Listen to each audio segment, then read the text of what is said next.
ארץ ישראל נשלטה על ידי עמים רבים לאורך השנים. השליטים הזרים של הארץ היו לרוב ממלכות או אימפריות מחוץ לארץ. אולם הייתה ממלכה ארץ ישראלית אחת מתוך ישראל. היא ממלכת ירושלים של הצלבנים. בשנת 1095 קרא האפיפיור אורבן השני לנוצרים של אירופה לצאת למסע הצלב כנגד המוסלמים ששלטו בארץ. באותה תקופה היו אלו הערבים המוסלמים שנלחמו אלו באלו על השליטה בירושלים. למסע הייתה מטרה של העברת השליטה על ארץ ישראל בכלל וירושלים בפרט מידיים מוסלמיות לשליטה נוצרית. הם האמינו כי ירושלים שייכת לנוצרים וחייבים לתת לצליינים, כלומר עולי הרגל הנוצרים, אפשרות לעלות לרגל לירושלים. בנוסף לכך, במשך 400 השנים הקודמות, האסלאם התפשט במהירות מתוך חצי האי ערב ואיים על אירופה והנצרות. מסע הצלב יועד לעצור את האיום הזה על עצם קיום הנצרות. מיידית התגייסו המוני נוצרים למסע הזה שנמשך 3 שנים, בין 1096 עד 1099 לספירה.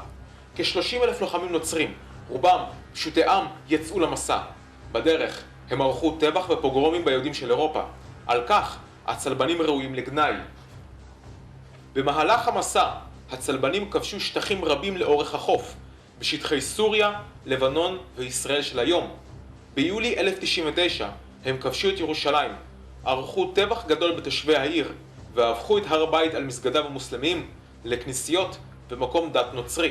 למעשה, במזרח התיכון קמו 5 ממלכות נוצריות: ממלכת ירושלים, רוזנות טריפולי, נסיכות אנטיוכיה, רוזנות אודסה וממלכת קילקיה הארמנית. יחד עם האימפריה הביזנטית היו במזרח התיכון כעת 6 ממלכות נוצריות.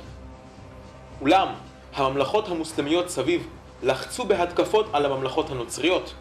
אלו אמנם היו ממלכות נוצריות, אך רוב נתיניהם היו מוסלמים. הריחוק מאירופה הקשה על השליטה שלהם במקום. זאת יחד עם מאבקים פנימיים של הצלבנים במסדרים השונים שלהם אחד בשני.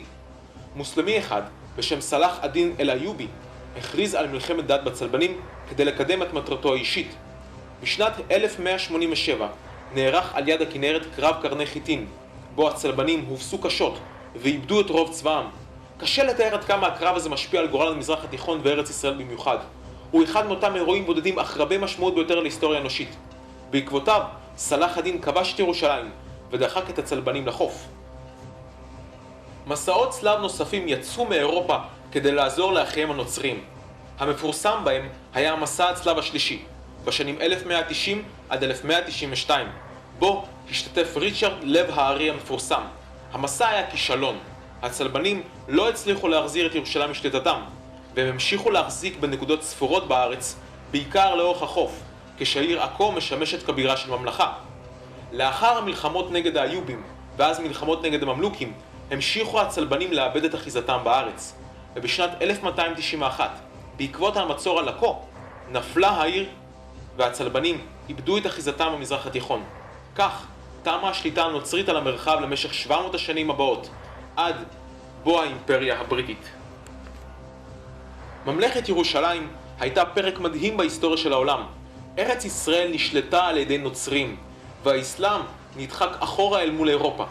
מיוחסת לממלכה הזאת פתיחת קשרי מסחר חדשים וישנים בין המזרח למערב, וההשפעה מאוחרת יותר על התפתחות הרנסנס באירופה. בכל אופן, לנו יהודי הארץ אסור לשכוח את הלקח של המסע הזה. בנקודות רבות בארצנו עדיין יש סימנים לנוכחות הצלבנית בארץ, כמו במבצר הבופור בלבנון, או מבצר המונפור בגליל, וגם שרידים קטנים יותר, כמו המצודה באזור של היום. זהו עוד פרק בהיסטוריה של ארץ ישראל.